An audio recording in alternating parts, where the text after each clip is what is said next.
Halo semuanya, kembali lagi bersama saya Widya Syaiful, mahasiswi Psikologi Universitas Boswa.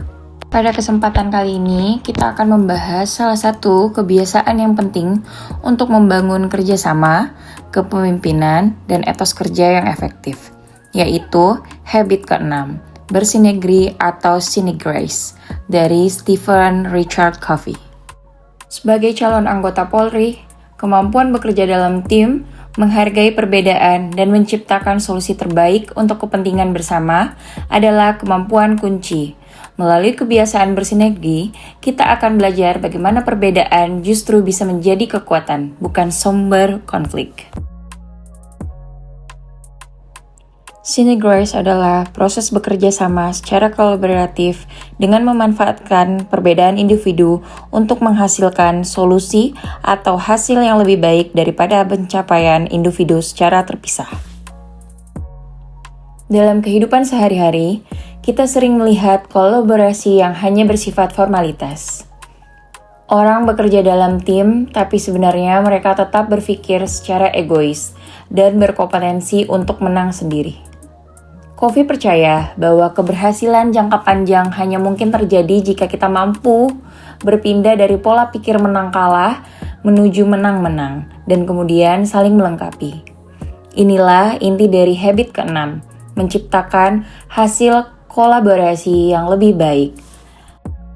Covey mendefinisikan sinergi sebagai hasil dari kerjasama dua pihak atau lebih yang menghasilkan nilai yang lebih besar daripada kerja individu secara terpisah.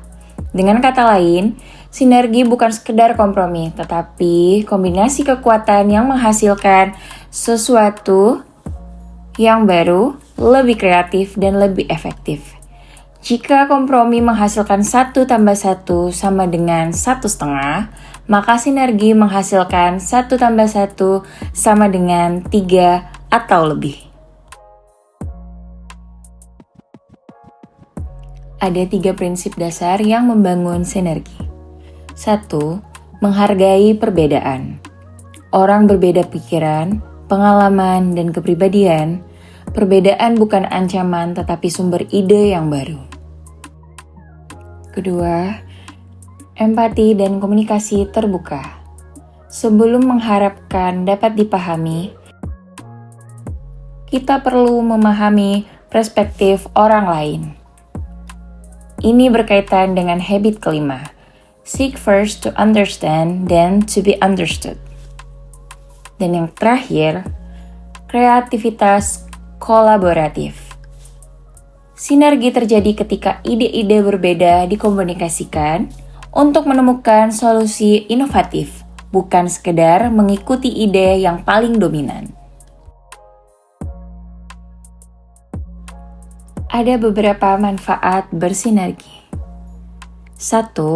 Meningkatkan efektivitas kerja tim. Dalam konteks dunia kepolisian, operasi taktis, patroli, dan koordinasi hanya berhasil jika setiap anggota bekerja selaras dengan peran masing-masing. 2. Meminimalkan konflik yang destruktif. Sinergi membantu mengelola perbedaan secara konstruktif, bukan saling menjatuhkan. Ketiga, mendorong kreativitas dan solusi inovatif. Tim yang sinergi lebih cepat menemukan solusi ketika menghadapi kendala di lapangan. 4. Membangun kepercayaan dan loyalitas. Sinergi memperkuat hubungan antara anggota sehingga komunikasi lebih lancar dan kepercayaan meningkat. Dan yang terakhir, menyatukan kekuatan fisik, mental, dan emosional. Dalam pelatihan kepolisian, kesuksesan tidak hanya mengandalkan fisik, tetapi mental dan karakter.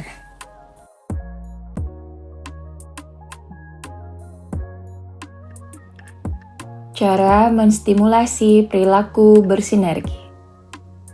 Berikut beberapa cara untuk menumbuhkan sinergi, baik secara individu maupun kelompok.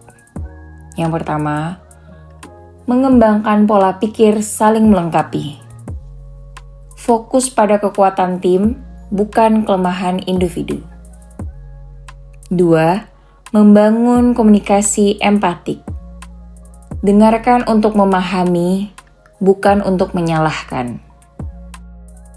3. Menghilangkan ego dan dominasi. Tidak ada ruang bagi sikap merasa paling benar dalam tim yang efektif. 4. Membuat tujuan bersama yang jelas. Tanpa tujuan bersama, usaha akan berjalan sendiri-sendiri. 5. Melatih kerjasama melalui problem solving kelompok. Aktivitas simulasi, diskusi kasus, dan latihan fisik kelompok bisa melatih sinergi. Dan yang terakhir, menumbuhkan budaya saling menghargai perbedaan. Karena identitas, watak, dan kemampuan setiap anggota adalah unik.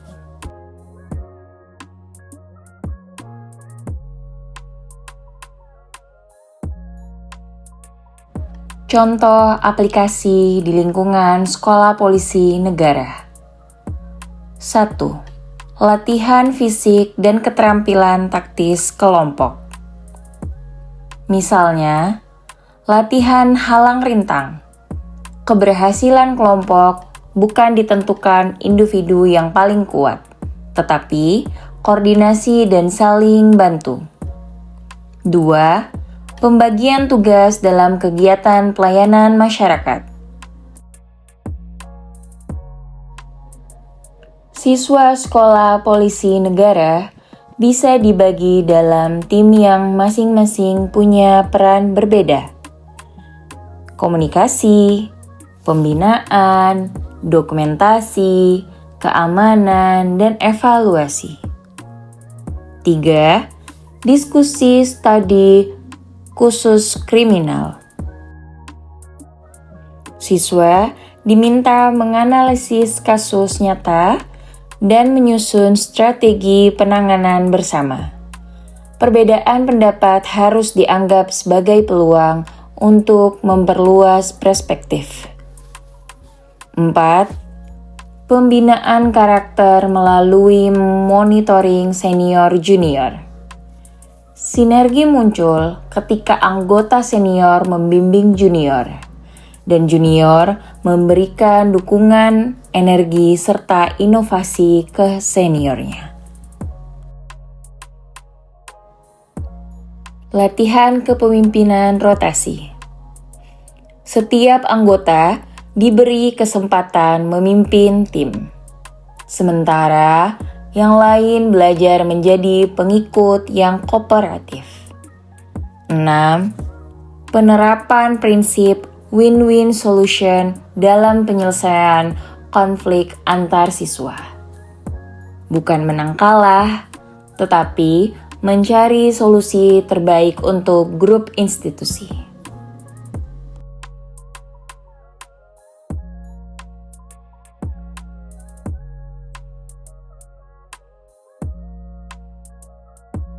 Bersinergi bukan hanya kebiasaan kerja tim biasa. Ini adalah kebiasaan yang membutuhkan kerendahan hati, keberanian, empati, dan kreativitas. Sebagai calon anggota kepolisian, Anda tidak hanya dituntut kuat secara fisik, tetapi juga mampu bekerja dengan orang yang berbeda latar belakang, karakter, dan cara berpikir. Dengan bersinergi, kita dapat mencapai hasil yang lebih efektif, efisien, dan bermakna demi kepentingan masyarakat, institusi, dan negara. Mari, jadikan sinergi sebagai budaya, bukan sekedar slogan. Terima kasih telah menonton.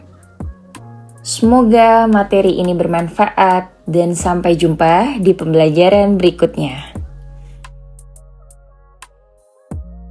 Sampai ketemu lagi teman-teman di informasi dan tugas-tugas saya berikutnya.